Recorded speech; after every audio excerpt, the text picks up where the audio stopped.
So today we are going to continue talking about negative feedback op-amp circuits. And specifically today, we are going to talk about how we can analyze pretty much every negative feedback op-amp circuit and then get into some specific amplifier topologies.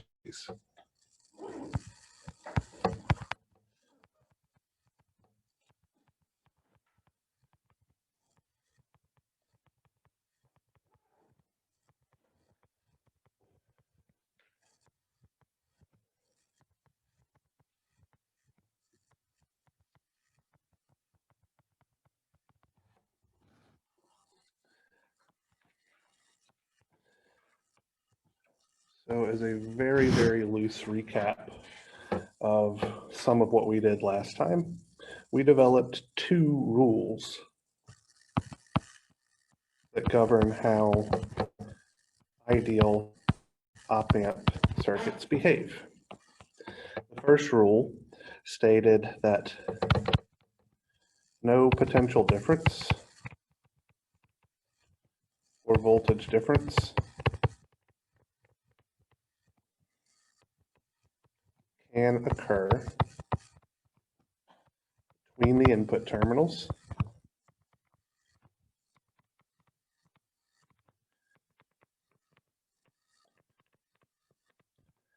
and rule number two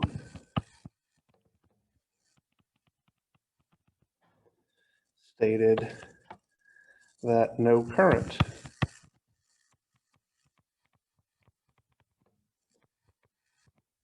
can flow into or out of the input terminals.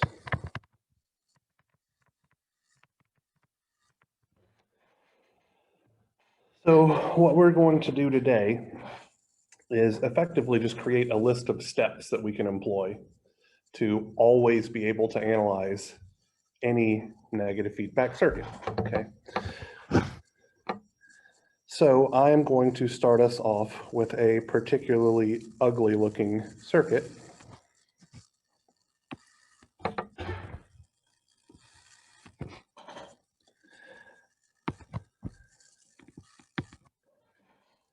And we'll go through what those steps are.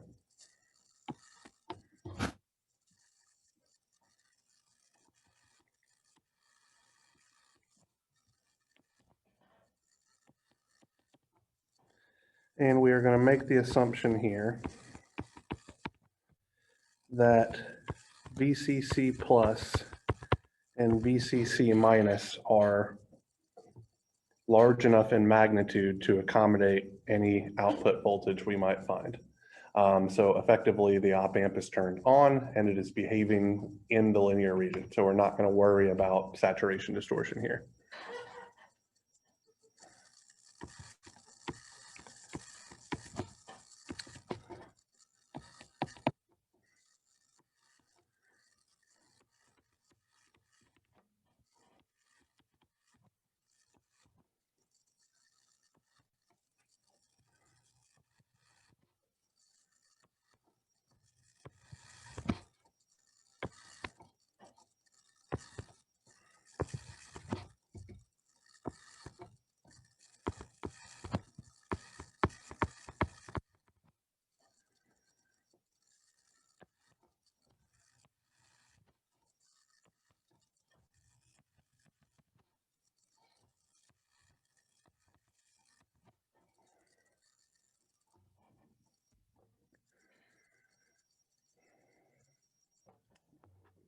Source there.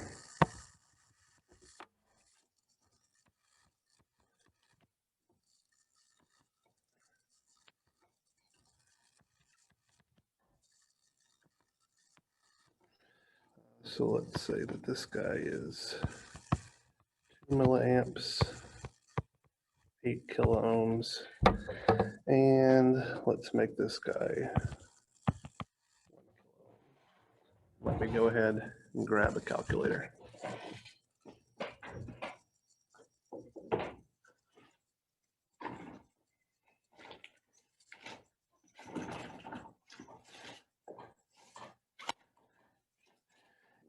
course, it looks like I left my calculators in my office. Can I borrow? Do you have a TI by chance? I have the Casio. That'll be okay. I can figure it out.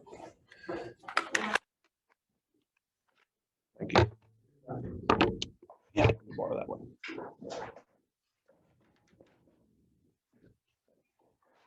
All right. So our first step in analyzing any negative feedback op-amp circuit. So step number one is always going to be find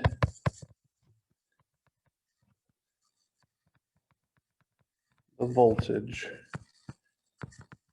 V plus. All right. So to be clear, the voltage V plus that I'm interested in is always going to be the voltage present at the non-inverting input node. So for this particular problem, how would we go about solving for that nodal voltage? Would 4 milliamps and 3 kilo ohms being like the unreal circuit on the bottom, so it would be the voltage drop across the 3 kilo ohm? Okay, so it's definitely the voltage drop across the 3 kilo ohm resistor for sure. But can we definitively say that all 4 milliamps flows through the 3 kilo ohm resistor? If no current can flow. Right, so we find the voltage present at node V plus and we have to apply if necessary. Okay, so by stating explicitly that this current I plus is equal to 0 amps, we can easily then determine that for this particular example, V plus is just the current 4 milliamps times the resistance 3 kilo ohms, giving us a voltage of 12 volts. All right. Now, step two will be to apply rule number one. So we can say that this voltage here, V minus, is exactly equal to V plus, which must then be 12 volts.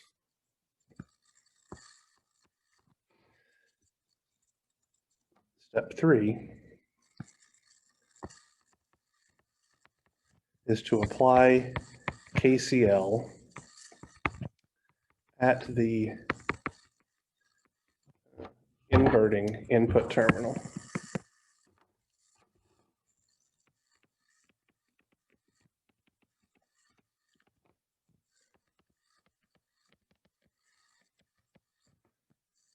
With rule number two applied again as needed. And so what I mean by that is we can say that this current, I minus, is equal to 0 amps. So if we were to apply Kirchhoff's current law at our inverting input, I'm going to be adding together this current, and this current, and setting them all equal to 0. And so what that's going to look like is, let's do that bottom current first. So I'm going to have negative 2 milliamps plus my voltage at that node, which I know to be positive 12 volts. So 12 volts minus 0 over 1 kilo ohm. That's giving me the current flowing to the left through that 1 kilo ohm resistor, plus 12 volts minus V out divided by the 8 kilo ohm resistor is equal to 0. And I'm left with one equation having only one unknown, my output voltage. So I have solved the circuit using those 3 steps. These 3 steps work for every negative feedback op-amp circuit for which we can apply the ideal op-amp rules. So just as a real quick thing here, I'm going to say 0 is equal to negative 0.002 plus 12 over 1000 plus 12 minus x over 8,000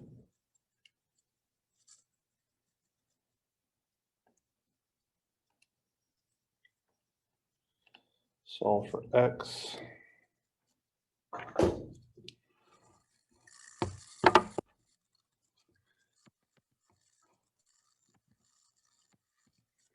And I get V out is equal to, in this case, 92 volts. That's why I pre-covered my butt by saying the power supply voltages would be high enough to make this happen. So this was just a theoretical example, just detailing the different steps. So the 2 rules, they apply to saturation effect too, right?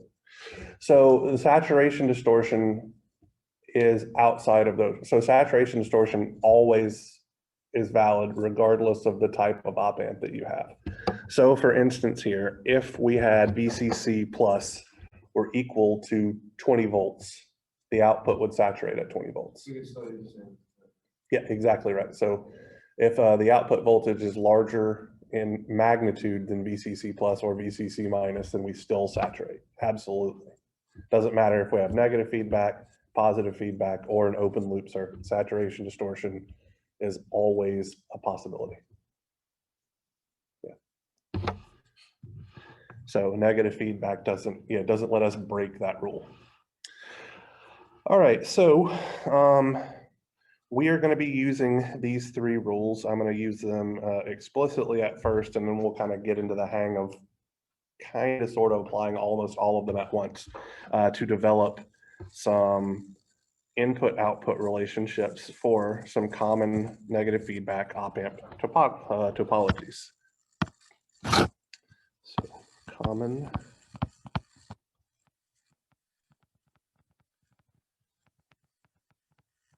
negative feedback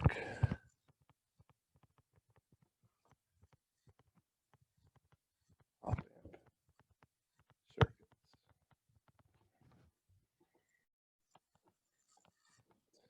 So we're going to draw the circuit first, analyze it, and then I'll tell you what it's called. So for now, let's just call this guy number 1. So the first circuit that we are going to look at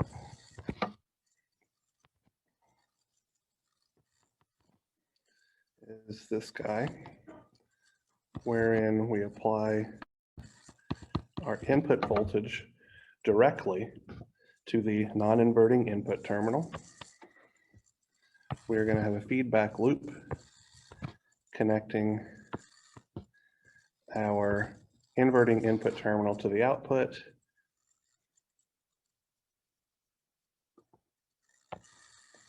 Like so. And then we measure our output voltage, V out.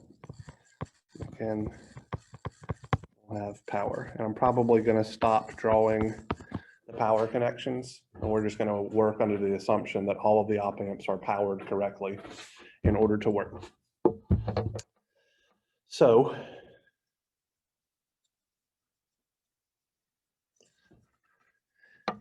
if we apply step 1 here, we need to figure out what V plus is.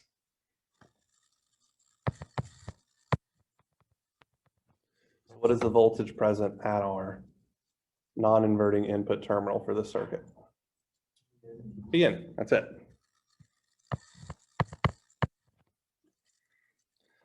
Step 2 allows us to determine V minus, which is exactly equal to V plus.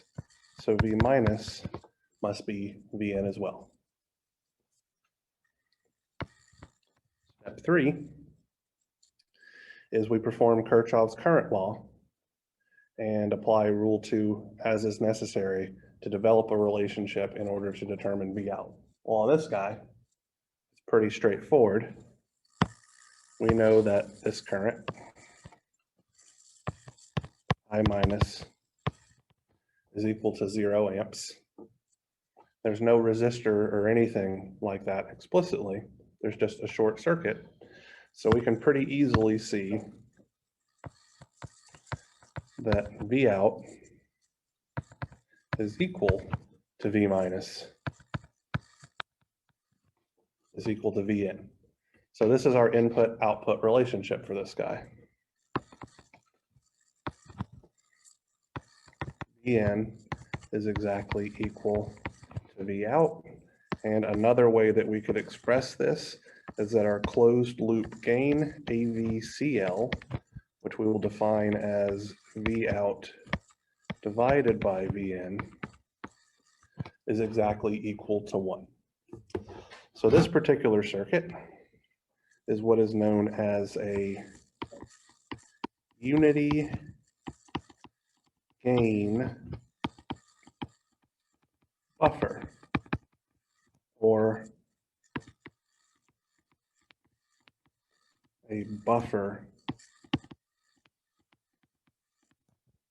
amplifier. So a reasonable question that you may ask is, what is the purpose of having an amplifier with a gain of exactly 1? Why would we ever want to do that? So what a unity gain buffer does is it provides a near infinite input impedance to your signal. So what that means is that if you have a voltage source that's supplying a very small voltage or something like that, or is only capable really of supplying a small amount of power. So like a piezoelectric crystal. Does anybody know what a piezoelectric crystal is?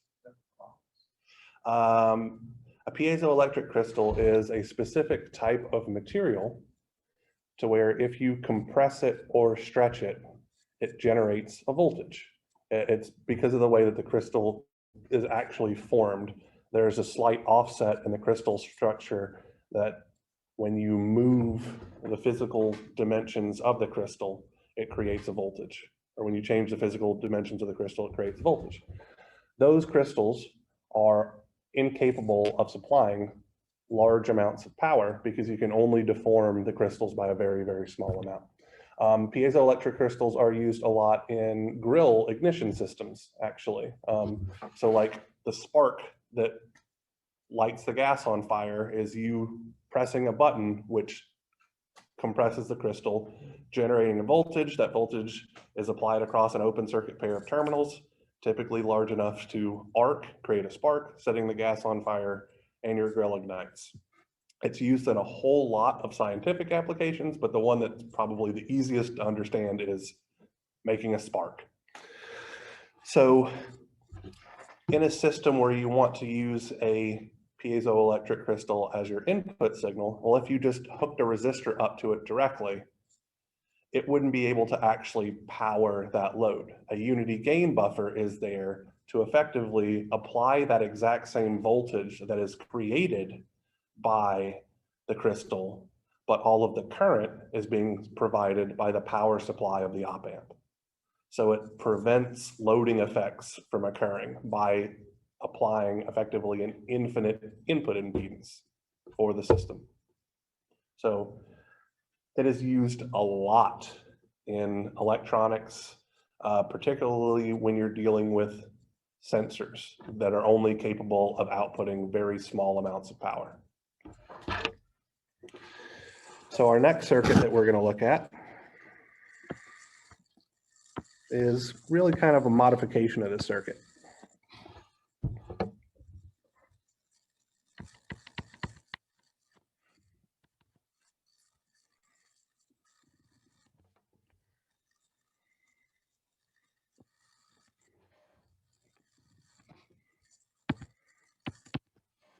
we are going to apply our input signal directly here.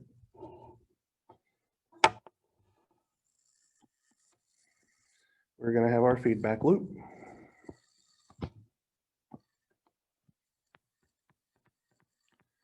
Now, instead of having a short circuit, we're going to put a resistor in our feedback loop. Oops. I'm going to call this resistor R2. I'm going to apply a resistor between the inverting input terminal and ground. I'm going to call this resistor R1. And this is our circuit. Okay. So applying step 1, V plus is exactly equal to Vn again.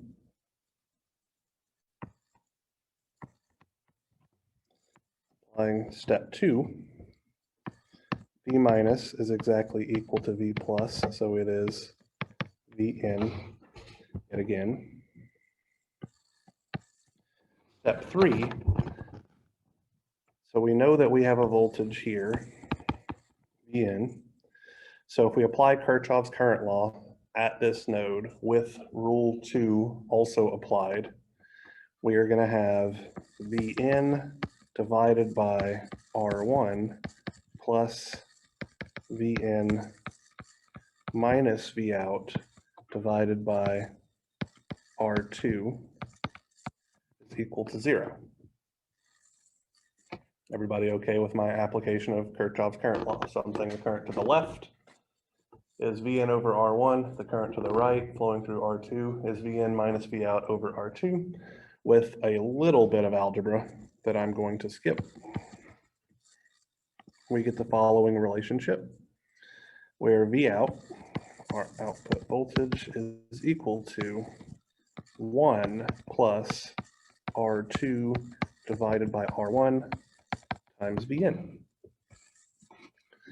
And from this, we can define our voltage gain, AVCL.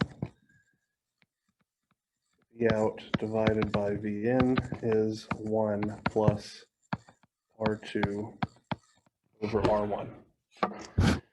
This guy is what is known as a non-inverting amplifier.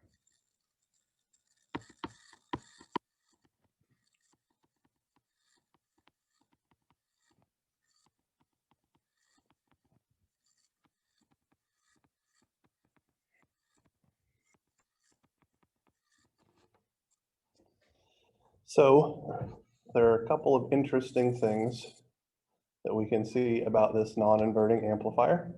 The gain is always positive. So if we apply a positive voltage at our input pin, we are going to get a positive voltage at our output pin. Absolutely. And the absolute smallest value that our gain can have is 1. So if our resistor R1 is much, much, much larger than R2, the gain in this system is practically 1. So it's effectively what we have in our unity gain buffer circuit, where R1 is infinitely large and R2 is infinitely small or 0. So they're effectively the same circuit, but now we can get gains that aren't just 1.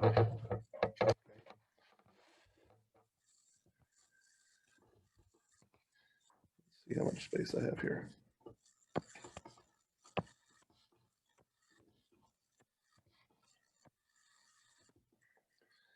Our third circuit is going to be something like this.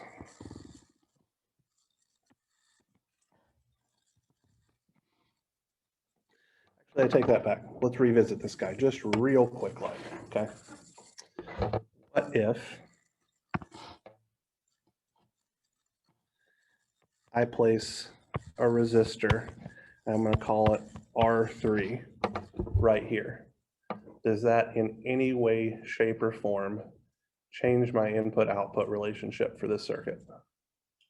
That would drop the voltage at the end, right? How? The resistor, voltage drop. How? Oh, no, there's no current. There's no current flowing through that resistor, so it does nothing. So it's just. Yeah, so it is absolutely the same. Doesn't change anything at all. What if I apply some load resistance RL? So instead of taking my output voltage to be the voltage, an open circuit voltage, it's now the voltage drop over that load resistor. Does that change anything? Also no, right? Now, it's working this way because we're assuming ideal operation, right? In practice, if that load resistor RL were actually very, very small, it would influence things. And that's really just because the op amp can only handle a fixed amount of current. So it can only output so much depending on how it's built and stuff like that. So for a small enough current, which means the load resistor is typically on the order of kiloohms, everything's going to work perfectly fine and as expected. But if we have, say, a 5 ohm resistor there, or like an 8 ohm speaker or something like that, we're going to have a hard time powering such a small load unless we use a high power op amp designed for an application like that to be able to suit low resistance loads. So I just wanted to point that out to you. Now, that resistor R3, for the intents and purposes of our class, is completely and utterly unnecessary. That being said, what that resistor R3 can actually be used to do is to accommodate for what's called input bias currents in our system and potentially input bias voltages. We haven't talked about those in this class, but we will go into great detail for those when we get into transistor amplifiers and all that kind of stuff, and then use transistor amplifiers to build an op amp. So that resistor R3 absolutely has a purpose. It's just we're not skilled enough to know really what it's for just yet. So for an ideal case, it does nothing. All right, now let's circle back around here.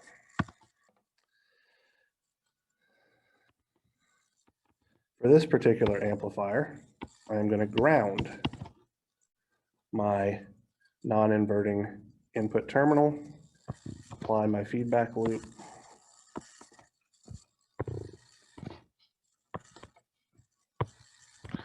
having a resistor R2. Here's my resistor R1, and I'm going to apply my input voltage now at this leg of R1 and take my output voltage here. So this is the circuit we analyzed 3 different ways yesterday, right? So if we take step 1, where we're finding out what V plus is, what's it going to be? 0. 0. Step 2 tells us that V minus, which is identical to V plus, is also 0 volts. So this concept is what's called the virtual ground, all right? It will, again, be explored in much more detail in your transistor amplifier classes. But for us, a virtual ground just means that while this guy isn't actually ground, it's behaving as if it were ground, which is going to make our KCL expression pretty trivial, right? There is a voltage at V minus. In reality, it's probably really tiny. Yeah, it's on the order of microvolts usually, but it's close enough to ground for government work. All right, so it's so close that we're going to treat it as if it were ground and had all of the properties of ground. So if we apply step 3 here, we're going to have negative Vn divided by R1 plus negative V out divided by R2 is equal to 0, because we have 0 minus Vn and 0 minus V out for both of those guys. And with a little bit of algebra, we get the relationship that V out is equal to negative R2 over R1 times Vn.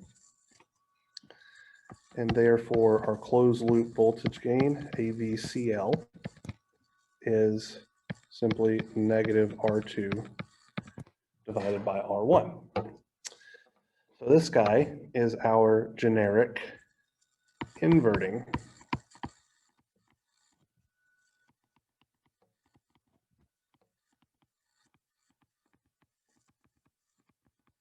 amplifier. So an inverting amplifier means that if we apply a positive input signal, our output has a negative value, right? So that's the inversion there. Another thing that we can notice here is that we can both amplify and attenuate signals, meaning we can make them larger than the input signal or smaller than the input signal based entirely on those ratios of resistances, right? So we can both boost and cut circuits using, or excuse me, signals using an inverting amplifier.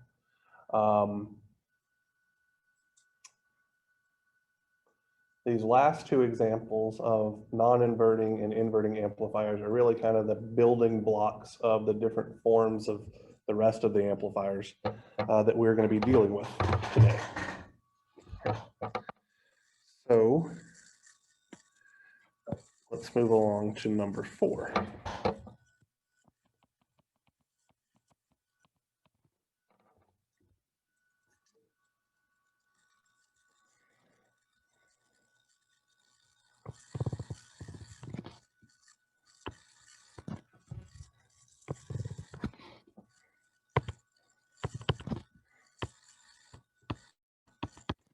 So I'm going to ground that guy, just like my last example. I'm going to apply a feedback resistance, and in this time, I am just going to call it R.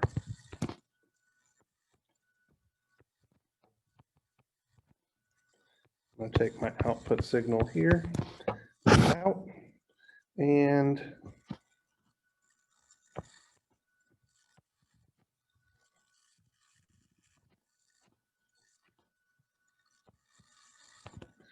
I'm going to call this guy R1, where we have an input voltage VN1 applied at that terminal.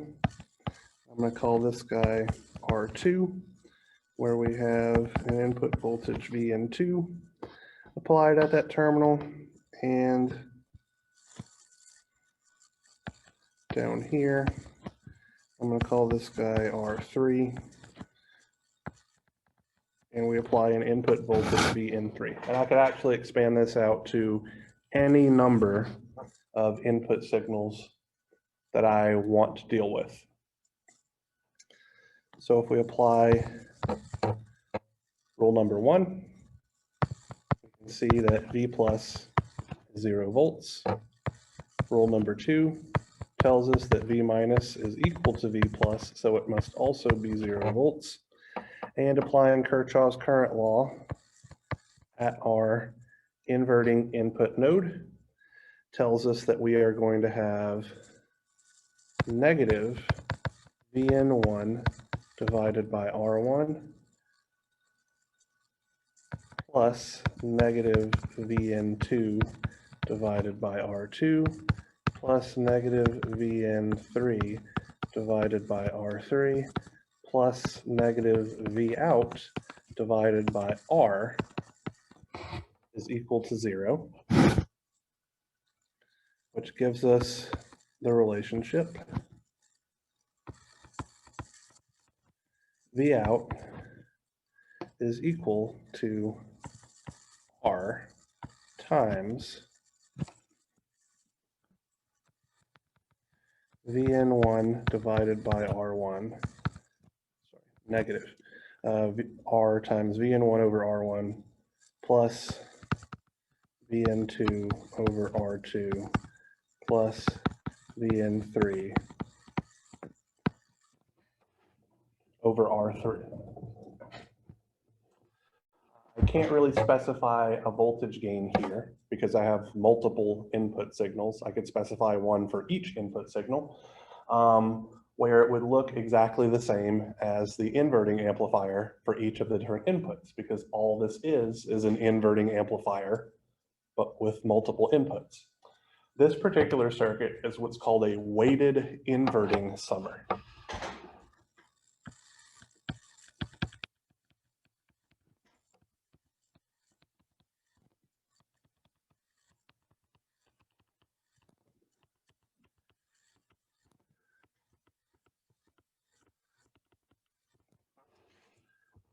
And so what it does is it applies a specific scaling factor depending on the value of the input resistor R1 to the input signal Vn1.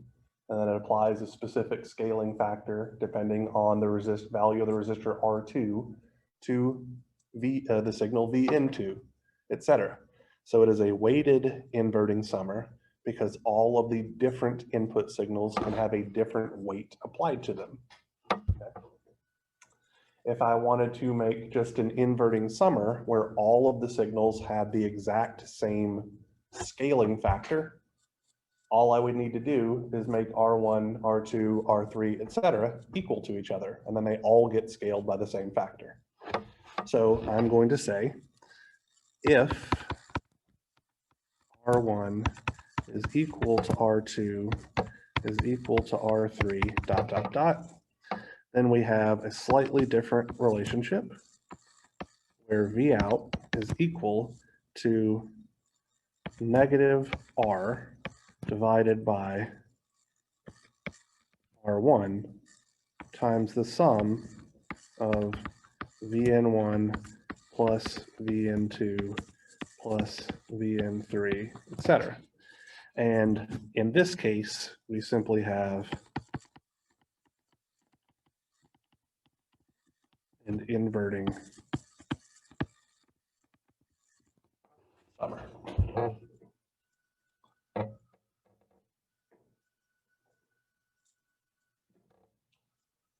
So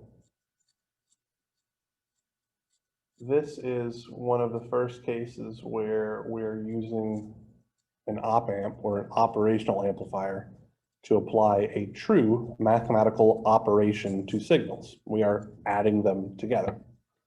All right. So this is literally what op amps were intended for, is applying mathematical operations to signals. So before I move on from this one, because it's a little bit more robust, any questions? So it just adds, It adds the input signals and then applies a scaling factor. so that scaling factor you control. Exactly. So you control the scaling factor by using specific resistors in the feedback network as well as in the biasing network. But we To the left. invert. Right. So it is inverted. So there is such a thing as a non-inverting summer. That being said, we aren't going to deal with that particular circuit. The reason that we're not going to deal with that particular circuit is because the math gets absolutely ludicrous for more than two inputs. It is actually much easier. So if we wanted to make a non-inverting summer, we would run an inverting summer and connect it to an inverting amplifier, and we get the same result much, much more easily than having to deal with the configurations for dealing with a single op amp non-inverting summer. It's actually much, much easier to cascade these guys together than it is to design a single stage non-inverting summer. All right, any other questions? All right, so we are on circuit number 5.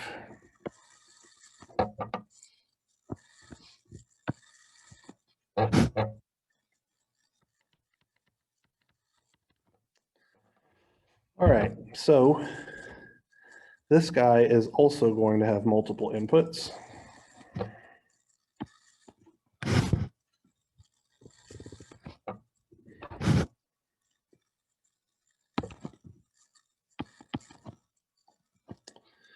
And it's going to have a pretty robust network here out front as well.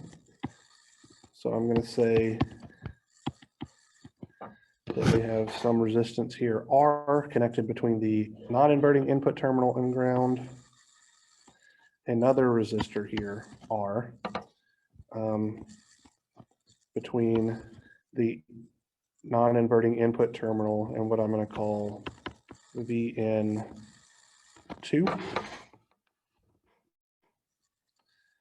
Then on this side, I'm going to have my feedback loop, also containing a resistor R.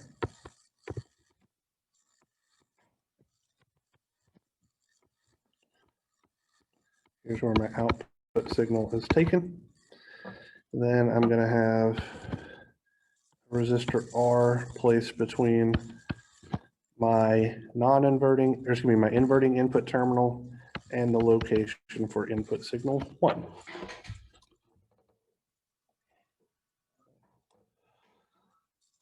So for this particular circuit, to get the desired operation, it is actually very important that all of the resistors be matched, meaning that they have the exact same values.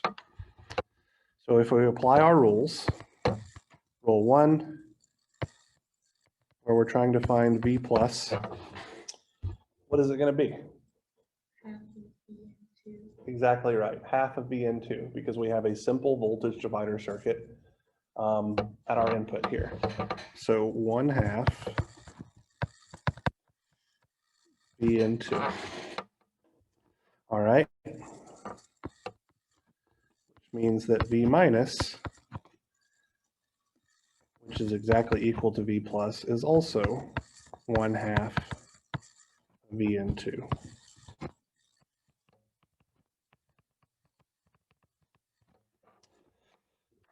Applying step 3, writing my KCL equation, I'm going to have then 1/2 VN2 minus VN1, all of this divided by R, plus 1/2 VN2 minus V out, all of this divided by R, is equal to 0.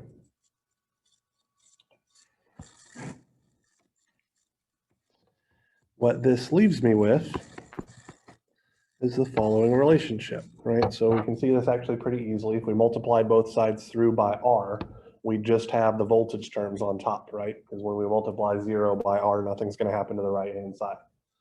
So I have 1/2 of VN2 and another 1/2 of VN2 make VN2. So V out is equal to VN2 minus VN1. This is what's called a differencing amplifier.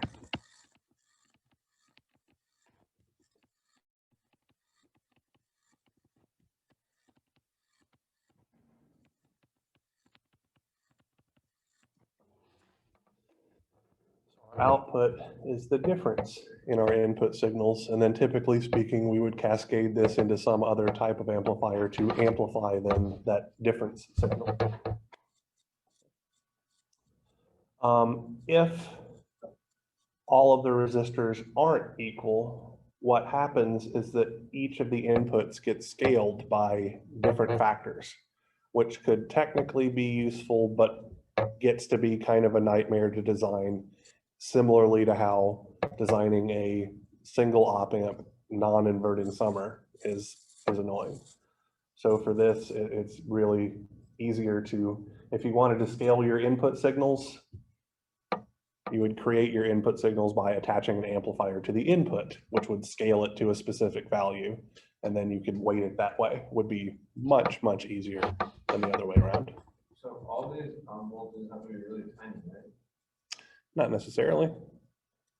So is there any gains out of it? So this particular circuit effectively has a gain of 1. So it's a direct, the output is directly just the difference in those two input signals. And we can actually think of it in this way. So if we use the superposition principle, right, where we turn off our input voltage 1, meaning that that VN1 terminal was attached to ground. What this circuit does is provides an output voltage that is exactly 1/2 of VN2, or excuse me, 1/2 of VN2 is getting fed into the other bit, which doubles it. And then if we look at it from the other way around, where VN1 is on and VN2 is off, we are just getting the output of negative VN1. And when you combine those two guys together, that's why you get VN2 minus VN1. So this particular circuit doesn't provide gain, so it doesn't amplify the difference, it just gives you the difference. You could then cascade this into another amplifier to provide the gain, or go through the nightmare of changing the resistor values to make it give you a scaled version of that output. But it's legitimately much, much easier to just cascade this guy. Like, think of these as Legos or building blocks, where this is just a part in a chain that gets you the desired output.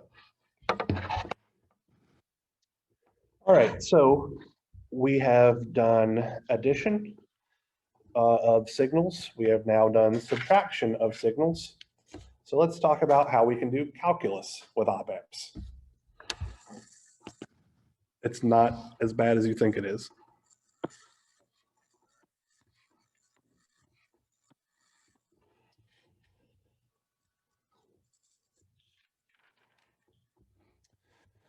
All right, so number 6, I believe.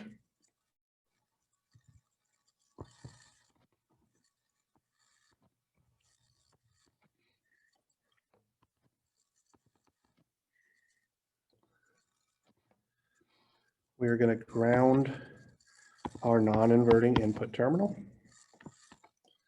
We're going to have our feedback loop with some resistance R.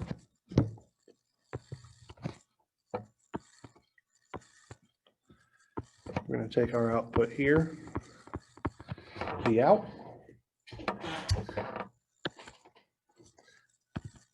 And instead of putting a resistor between the non-inverting input terminal, or excuse me, the inverting input terminal and our input signal, Vn of t, we're going to put a capacitor. So step 1 tells us that V plus is 0 volts. Step 2 tells us that V minus is equal to 0 volts. Now here's where things are going to get a little bit more difficult. We can't exactly just apply step 3 by doing Kirchhoff's current law. I mean, we are effectively going to do that, but we need to think about things a little bit here, okay? So I'm going to define the voltage drop over my capacitor, Vc of t, positive polarity on the left, negative polarity on the right. Okay. And I'm going to define my capacitor current, Ic of t, flowing from left to right through that capacitor. So how does my capacitor voltage Vc of t relate to my input voltage? That is absolutely correct. Vc of t is exactly equal to Vn of t. Right, this is where that virtual ground thing comes in handy. Now, what's the relationship between the current flowing through a capacitor and the voltage drop over the capacitor? Do any of you guys remember that from circuits 1? If not, it's okay. We're going to use the bejesus out of it starting next week, but for now, it's okay that you don't remember it. Oh. The derivative, I don't remember which one it was. Yeah, so Ic of t is C dV by dt, which in turn is going to be C dVn by dt in this case, right? So now if we apply rule number 3, we have the current flowing to the left, which is negative C dVn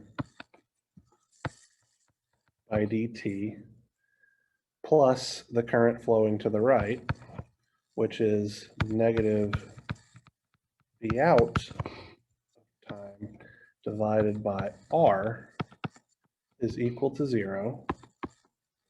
And we can rearrange this guy and find that our output voltage, V out of T, is equal to negative RC times the derivative of our input voltage. This guy is a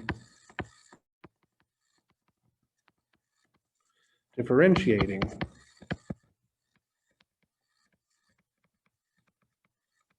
amplifier or a differentiator.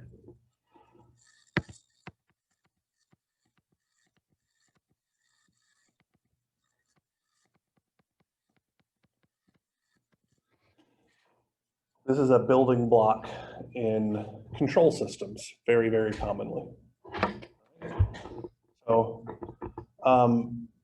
you may ask yourself, could we develop a differentiator using an inductor? Absolutely, okay. For a differentiator using an inductor, the inductor goes where the resistor is, and the resistor goes where the capacitor is. Now, practically, you won't see differentiators made that way. And the reason being is that the tolerance limits on inductors are too varied in order to really use it practically. Okay, so if you're going to make this guy in the lab or anything like that, you're going to be highly encouraged to use capacitors to implement both differentiators and the next op-amp circuit that we're going to do, which is an integrator. And it's because you have a lot more accuracy picking a capacitor. So the nominal value of the capacitor is going to be much closer to the actual value of the capacitor than the nominal value of an inductor will be to the actual value of the inductor. Another reason is that if you wanted to have to use a on-chip differentiator, creating a capacitor using standard CMOS processes is very, very simple. Creating an inductor using standard CMOS processes is extraordinarily difficult. And it's because in a CMOS process, effectively everything that you make has to be planar. And making two parallel plates is really, really easy. Making a coil is really, really hard. So that's another reason why typically implemented with capacitors. Our last circuit, number 7, is identical to the circuit that we just dealt with, except that we exchange the locations of the resistor and the capacitor.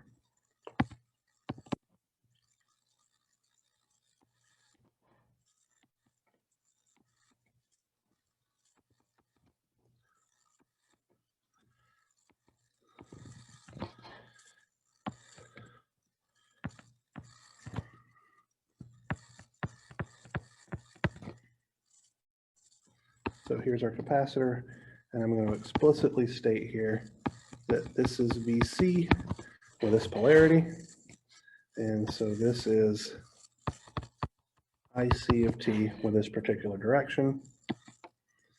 We're going to ground this guy. Here's our resistor R. And here is our input terminal where we apply Vn of t.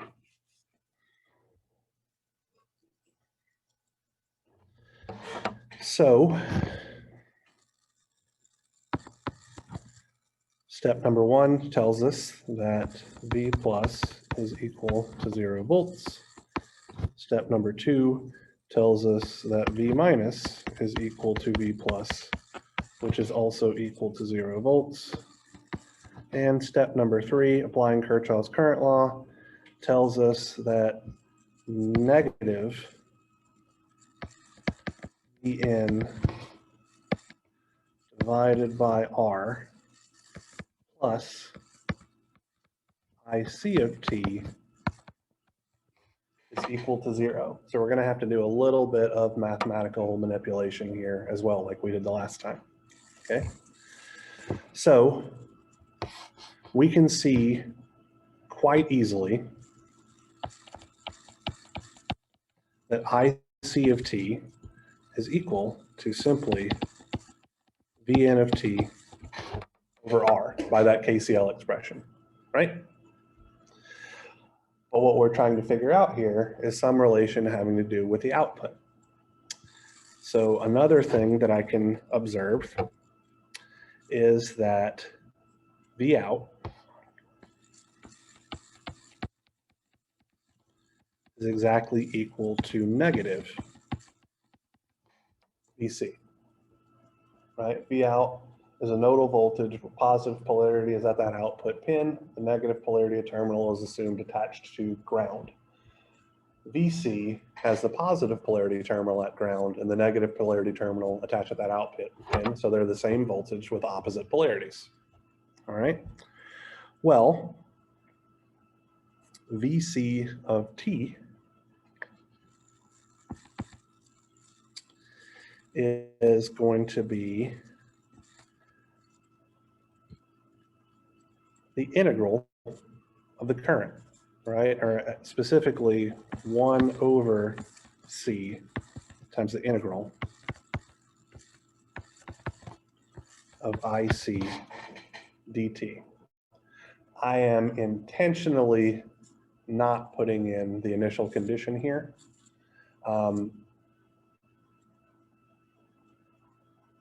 So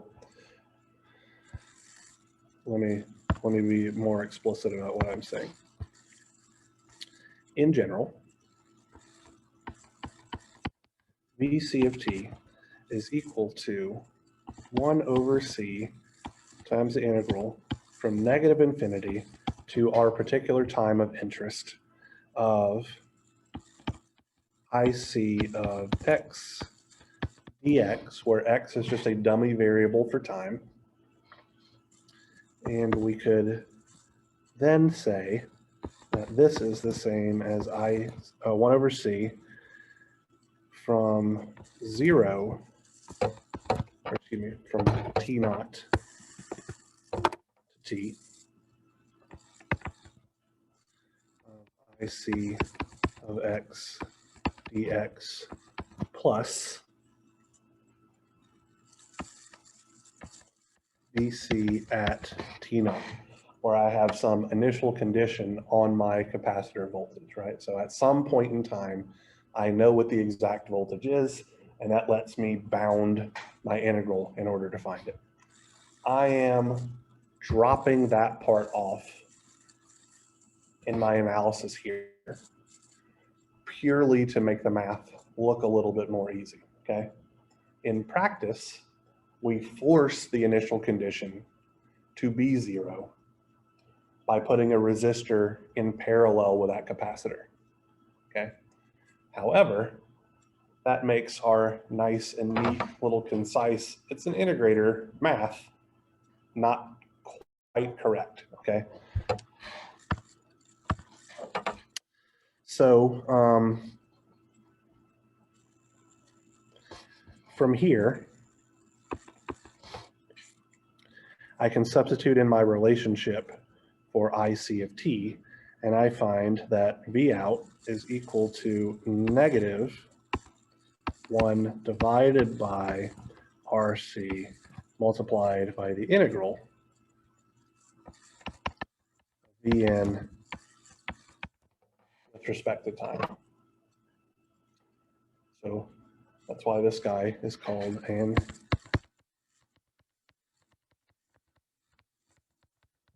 integrating amplifier,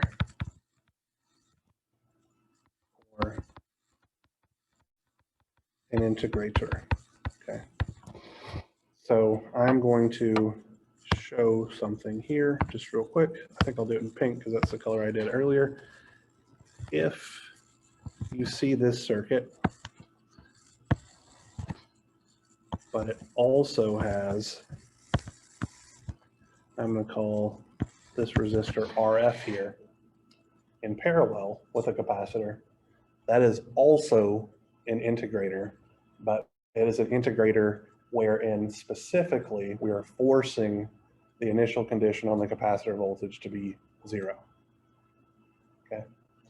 The analysis of this particular circuit with that feedback resistor in place isn't crazy difficult by any stretch of the imagination, but once you guys learn how to do circuit analysis using the Laplace transform, that guy is a joke. So I'm going to wait until you learn that. We're going to do the Laplace transform. Laplace transform and circuit analysis is covered in circuits 3 pretty early on. So you'll do, I think, transformers, and then you get into this. So what we are doing in this class, this is the end of this particular lecture, by the way, so we can talk for a couple of minutes about what we're doing in this class. So in this class, we are going to be analyzing a lot of circuits in the time domain, but we're going to be limiting ourselves strictly to first and second order circuits, meaning circuits that contain one energy storage element, so a resistor and a capacitor, or two energy storage elements, which means, excuse me, not a inductor or capacitor, or two energy storage elements circuits, meaning it can be an inductor and a capacitor, or two non-coupled inductors or two non-coupled capacitors. Because anything past that, the math that we're developing absolutely works, but it becomes so damn terrifyingly difficult that if you don't use Laplace transform or some sort of simplification, you're punishing yourself for no reason whatsoever. So for the same reason that we do all of our steady state sinusoidal analysis in the frequency domain, you'll do the analysis of any third order or higher circuit in the Laplace domain, just because it doesn't make sense to spend 4 hours doing a circuit one way when you can spend 15 seconds doing it a different way. So this is one of those where we could force our way through it, but it's really not worth the effort. All right, so that is enough out of me for today. So we have one last topic to cover in op amps, which I'm sure you guys are thankful for because we've had 5 lectures on it at this point now. So it's time to wrap this up. We spent, what, a day on it in circuits 1 thereabouts. So 5 to 6 hours of it is plenty enough for circuits 2 before we move along here. So we're going to talk about Cascade amplifiers on Thursday, which is how we chain them together and then can determine their output, input output relationships for that amplifier chain. And then once we wrap that up, which honestly probably won't take the full class time, we'll knock off a little bit early and we'll start next week by getting into second order transient circuit analysis, which is going to be something entirely new to you. So. Anything we need to revise before that? Nope. If you were able to do the first order transient analysis homework problems for homework set 1, then that's all the review you needed. If you struggled with them, go watch my YouTube videos on first order transient analysis. All righty. Thank you guys, and I will see you on Thursday.